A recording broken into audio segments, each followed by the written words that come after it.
I represent a motivational story and the topic is मिलानी की अधूरी जीत और नई मंजिल. I want to ask a question. If you know answer then write in comment box. मिलानी एक साधारण परिवार की लड़की थी. वह छोटे से कस्बे में रहती थी जहाँ ना तो बड़े मंच थे और ना ही आधुनिक सुविधाएं. लेकिन बचपन से ही उसकी रुचि नृत्य में थी.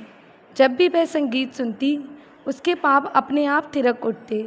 परिवार वाले भी उसकी लगन देखकर खुश होते थे, परंतु वे ये नहीं समझते थे कि ये शौक़ उसकी ज़िंदगी की सबसे बड़ी चाहत बनने वाला है. मिलानी विशेष रूप से बेली डांस से बहुत प्रभावित थी. उसने टीवी और इंटरनेट पर जब भी ऐसे नृत्य देखे तो मन ही मन सपना देखा कि एक दिन वह भी बड़े मंच पर नृत्य करेगी और दर्शकों की तालियां पाएगी. उसने पढ़ाई के साथ साथ नृत्य का अभ्यास भी शुरू कर दिया. अक्सर वह आईने के सामने खड़ी होकर देर रात तक स्टेप्स दोहराती रहती. समय बीतने के साथ उसकी मेहनत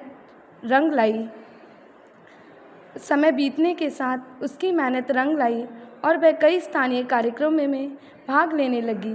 उसके नृत्य की चर्चा धीरे धीरे लोगों के बीच फैलने लगी. सभी कहते यह लड़की एक दिन ज़रूर बड़ा नाम करेगी. एक दिन उसे पता चला कि शहर में एक बड़ी नृत्य प्रतियोगिता हो रही है. इस प्रतियोगिता में देश भर से प्रतिभाशाली कलाकार आने वाले थे. मिलानी ने ठान लिया कि यही उसका सुनहरा मौका है. उसने दिन रात अभ्यास किया.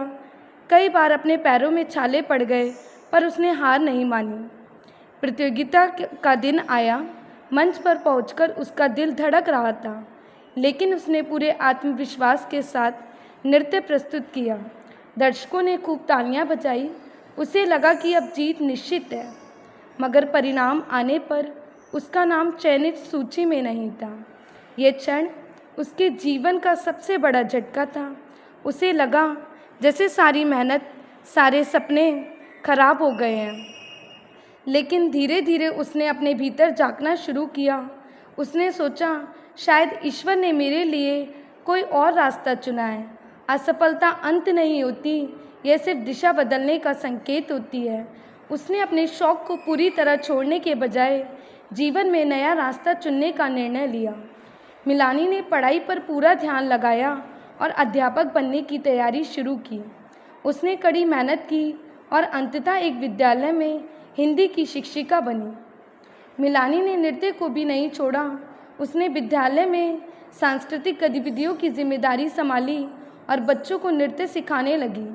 उसके मार्गदर्शन में विद्यार्थियों ने कई प्रतियोगिताओं में भाग लिया और पुरस्कार जीते. धीरे धीरे उसका सपना उसके बच्चों के माध्यम से साकार होने लगा.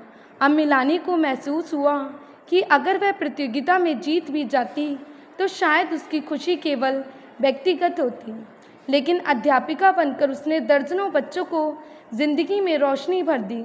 उसने समझा कि सच्ची सफलता केवल अपने लिए जीतने में नहीं, बल्कि दूसरों को सफलता की ओर ले जाने में है. आज मिलानी अपने अतीत को देखकर मुस्कुराती है. वह कहती है, अगर मैं उस दिन प्रतियोगिता में हार ना मानती तो शायद मुझे यह असली जीत कभी ना मिलती. असफलता ने मुझे मेरी मंजिल तक पहुंचाया. असफलता अंत नहीं, बल्कि नई शुरुआत होती है. इस कहानी से हमें जो शिक्षा मिलती है वो हमें कमेंट बॉक्स में लिखनी है. Thank you and have a nice day.